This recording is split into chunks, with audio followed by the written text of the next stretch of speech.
കല്യാണ തലേന്ന് രാത്രി ഒരു 9-10 മണി, പിറ്റേ ദിവസം രാവിലെ എൻ്റെ കല്യാണമാണ്. 9 മണിക്ക് കണ്ണൂർ. സാമൂഹിക പ്രതിബദ്ധത ഇല്ലാത്തതുകൊണ്ട് ഞാൻ ബാത്റൂമിൽ നിന്ന് ചീട്ട് കളിച്ചോണ്ടിരിക്കുകയായിരുന്നു.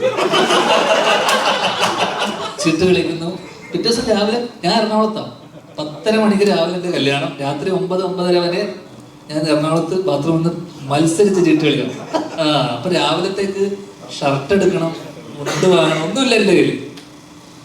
അങ്ങനെ രാവിലെ അപ്പൊ എന്നെ ആരും വിളിക്കുന്നുമില്ല.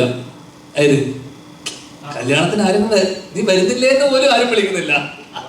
അച്ഛൻ വിളിച്ചില്ല, അമ്മ വിളിച്ചില്ല, ആരും വിളിക്കുന്നില്ല. ഞാൻ എന്തിനാ പോണേ അങ്ങോട്ട്.